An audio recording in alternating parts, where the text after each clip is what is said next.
Hello, Phil here from Wings of Pegasus and welcome to another analysis video. If you enjoy this video, please give it a thumbs up and subscribe. On the agenda tonight, we're going back to 1973. We're going to be taking a look at Clarence White and he's going to be playing through Soldier's Joy. So let's get Clarence up on screen and see how he gets on.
I'm just going to jump in here because Clarence was one hell of a flat picker, and if you don't know what that means, flat picking is just when you use a pick and you're playing these lines that sounds like fingerstyle because of the nature of the notes following on so quickly, especially in bluegrass, and the clarity with which Clarence played and throwing together some of these lines. It's great that the camera work on this particular video really does focus in on the lead instrument, whether it be the acoustic guitar, the mandolin, or the fiddle, or we also go to banjo a little bit later on as well. So we get a great appreciation of the work going on. It would be great just as a guitarist to get a view down that fretboard looking at the action of that pick. The way that Clarence moves between strings is so smooth and so accurate, so concise. With the expression of each note, you don't miss any of the notes in any of the runs because Clarence is spot on throughout every single run that he puts together. So we've just got pure flat picking here in terms of the technique, and there is a track that they play through before this, and that was called I Am a Pilgrim, and that's got a little bit of hybrid picking in there as well. So hybrid picking is when you use the pick and the second finger and sometimes third finger in order to pick the other strings. Interestingly, when we get to the banjo, you'll be able to see that difference in technique because Clarence is just gliding across all the strings here with alternate picking in order to get that speed up with that pick and never miss a string or a note. But then with the banjo, you'll see that the thumb is played using a thumb pick, and then the first and the second finger just take care of those other strings. So it means that you don't have to travel anywhere to get to those notes because your fingers are already on those strings, and that's what you'll get from traditional fingerstyle on acoustic guitar and classical guitar. Your finger is already at the strings, so it doesn't take any time to get there. So it means putting together faster runs is a lot easier because your finger's already in place, whereas simulating what you would do fingerstyle with a pick is so difficult, and that's why technically this is just in a totally different league by Clarence in terms of his ability for flat picking and his accuracy. When looking at a video like this where the camera work is so good, you can start to get a real appreciation of the techniques that cross over between stringed instruments, and certainly the case here, the dexterity in the left hand of Clarence's in order to play all of these lines so quickly. The synchronization between left hand and right hand has to be spot on. You'll see the same sequences being played on the fiddle and the mandarin and also the banjo. The playing that comes in on the fiddle, it's constant in terms of the stream. When you've got the bow and you're making contact with the string, I've never played before, let's just get that straight, but I know from my experience of stringed instruments, you're getting a constant pick effectively of the string that you're playing. So it means that you can throw together lines with the left hand and you don't have to worry about picking each one of those. So the tough bit is getting the right angle to hit the string that you want with the bow, because that's a whole nother skill set in itself. So I'm not saying it's easy, it's certainly just as difficult as picking a guitar, but it's interesting in that the left hand, all of the techniques are going to cross over, all of that muscle memory does as well. And that's something that Roy Clark, for example, had that ability, not only on the guitar, again, a great flat picker, but then he could pick up that fiddle and absolutely melt your face with that if you wanted to as well. The difference with the fiddle is that you don't get these really nice easy frets that are just laid out on the neck for you so that you're always going to be in tune. You have to learn where the positions are, and that's why sometimes when you hear somebody learning to play the violin, it can be so horrific because getting those positions is random to begin with. You have to just learn it through muscle memory, and it's a lot more convenient in terms of the placings on the guitar neck. Just to place your finger there, you know it's going to be in tune. So you've got the luxury of having a long sustained note on the fiddle, but then on the guitar, you've got the luxury of always being in tune. So there are pros and cons to both of these instruments. Just when I'm talking about technique, I know that Clarence did move over to playing electric guitar. He bought himself a Fender Telecaster after being inspired by a session guy at the time, James Burton, and James then went on to play with Elvis, and James has a video on this channel as well if you want to check him out. But I've also seen it stated that Clarence had to relearn his whole technique moving over to electric guitar, but I don't really buy into that given my experience as a teacher for so long and a player. Once a player has flawless technique on an acoustic guitar where there are no safety nets, you can't fake being great technically on the acoustic guitar. Once that is in place and the muscle memory is there, moving over to the electric guitar wouldn't have been that difficult for somebody of Clarence's status and his ability, that technical ability on the fretboard. And also, when you do start playing electric guitar, you've now got the options and the luxuries of adding a little bit of sustain in there if you need it. The action is generally going to be more forgiving, and you can now start to change the tone on the guitar itself if you want to, not to mention the amp. So there's so many more options that you have on an electric guitar that just aren't an option on acoustic guitar. In order to get to this level of ability, it takes a hell of a lot of practice, and certainly this was the case in terms of starting early. That was Clarence. He started age 6 trying to play the guitar, but then he found that, or at least his parents found that he couldn't get his hand around the neck properly, so he temporarily moved to ukulele before then getting back into guitar when his hand was a little bit bigger. But he used to play with his 2 brothers, and by the way, his brother Roland is playing mandolin in this performance that we're looking at. But Clarence was one of those guys that pioneered the acoustic guitar as a lead instrument in bluegrass music, because generally in bluegrass it used to just be seen as a rhythm instrument.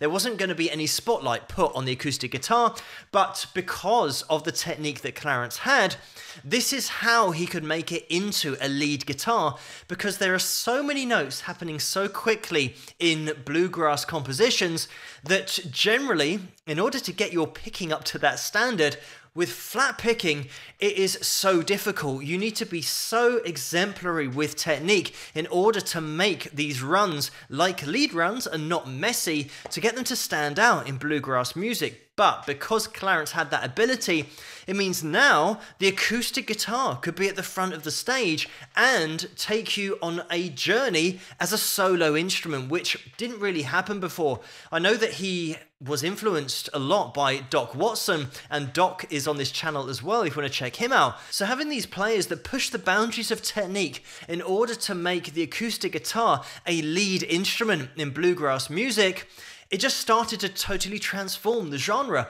because now everyone was listening out for these lead solos on the acoustic guitar that they'd never heard before. I mentioned earlier about Clarence being inspired by James Burton into going down the studio musician route, and the fact that it probably was very natural for Clarence to move over to that electric guitar. He wouldn't have really had to relearn anything. And I think that was the case because he was on the Everly Brothers and Linda Ronstadt, Ricky Nelson and Joe Cocker, Jackson Browne, the Monkees, so many different artists' tracks and bands' tracks.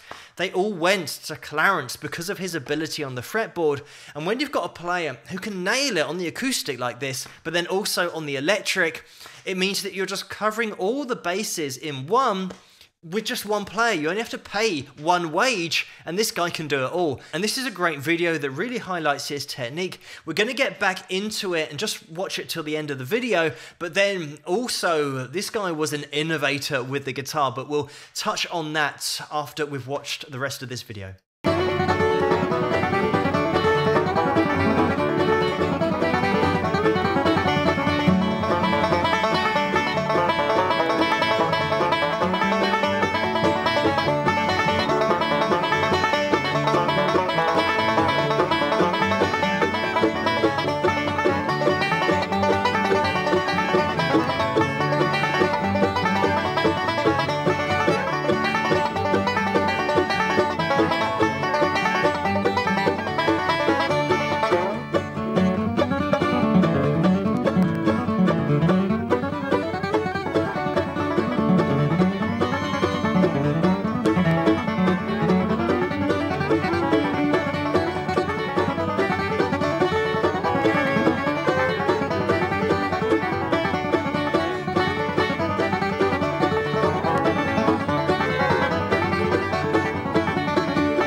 And there we have it. And who noticed when we went to the banjo, the anchoring on the body of the banjo with that third and little finger, something that I do mention in other videos and other videos where we're looking at guitar players in order to get that accuracy on the strings, just to give you that point of reference for your hand, that muscle memory. The right hand learns the muscle memory exactly the same way that the left hand does. So picking out those strings, the more you do it, the more you repeat it, you will be able to do that automatically without necessarily having to look all the time at that right hand. If you want to, you can focus on that left hand for your fretting positions. I mentioned how early Clarence started playing, and pretty much from age 6 onwards, he just consistently picked up that guitar. And when he was 17, he played with his brothers in a band called the Country Boys, and that would have been in 1961. They were also on the Andy Griffith Show, and between 1959 and 1963, they released 3 singles on different labels. In 1962, they changed their name to Kentucky Colonels, and that was following the advice of Joe Maphis. And if you want to check out Joe's playing, he's on the channel here somewhere. And in 1963, they released their album called The New Sound of Bluegrass America. And after that, they then released in 1964 Appalachian Swing, or Appalachian Swing, depending on whether you're from the USA or the UK. And then after that, unfortunately, they suffered because of the British invasion, like so many other bluegrass and country acts did. That invasion pretty much took over the popular charts, and unfortunately after that, the band Kentucky Colonels disbanded. And this was the time that Clarence started to pursue being a session musician in the mid-60s, and that's also when he first met Gene Parsons. And in 1967, he was playing with the band Nashville West, but bumping into Gene Parsons was a major turning point in terms of his innovation with the guitar, because Clarence wanted to be able to bend a string, particularly the B string on the guitar, a tone up, but without having to bend the string. He still wanted to stay in the same position. So he got together with Gene, who was an amateur machinist. He liked to work with different gadgets and make things up. So they put their heads together and they invented the B-bender. And this is something that you might have heard of before, or if you haven't, I'm going to quickly try and explain it. So on the guitar, one of the strings is tuned to B, so it's called the B string, and this is the one that Clarence wanted to bend without bending.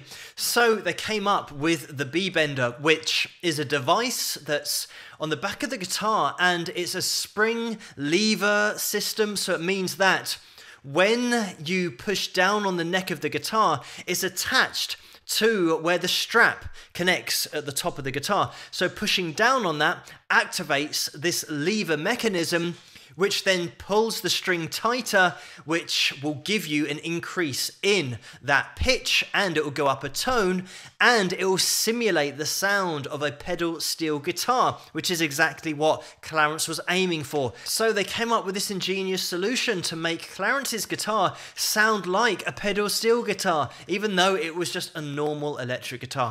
So his playing would therefore sound so much more different to everybody else because of this little trick that he had with this B-bender that they had invented. In 1968 is when he joined up with the Byrds, and there were multiple personnel changes in that band, but they went on to do 5 albums and also toured relentlessly from 1969 to 1972, and they released a double album called Untitled, and that got to number 11 here in the UK charts, so that was a big hit. And throughout this time, Clarence was still doing session work with other artists and bands. The last album that he made with the Byrds was called Farther Along, and that was in 1971, and then he joined the bluegrass supergroup that were called Mule Skinner, and they released an album in 1973. They actually signed with Warner Brothers Records, and that album in 1973 was one of the first to have a full drum kit on a bluegrass album. So they were changing the way that bluegrass is being played, and Clarence has been referred to as a pioneer of the country rock sound in the late 60s and early 70s. Certainly putting a full drum kit on that bluegrass sound in the early 70s would have pushed it in that direction. But unfortunately, that was the last album that Clarence made because he died in 1973. And it's a tragic story, and it is so relatable because anybody that has been in a band, and if you've toured, or even if you haven't toured, you just played at local venues, you'll know that once you've played your show, sometimes you have to move your car closer to the venue, and then you stick all your gear in the car, and it's a bit of a pain. This is exactly what Clarence was doing. He just played a gig with his brothers, and all he was doing was putting his gear back in the car, and he got hit by a drunk driver who killed him. So what a tragic loss of life that in a blink of an eye, this talent is wiped out. And he was only 29 years of age in 1973. The thing that allowed Clarence to push this music in a totally different direction was his technical ability on the fretboard. That's what set him apart from other players at the time. And leaving us at only age 29, we never got to see where he would push that sound and where he'd take that bluegrass genre as a whole. But we can see from this video how adept he is on that fretboard, the technical ability, the phrasing that he throws into all of his lines as well. It's such a unique way of playing, so expressive, but so impressive from a technical standpoint, but also from a musical standpoint, the expression that's in there. But thank you so much for suggesting this video for me to take a look at, and keep those suggestions coming in the comments below. Let me know what you guys think, and if you like this video, please give it a thumbs up and subscribe, and I'll see you guys at the next one. Rock.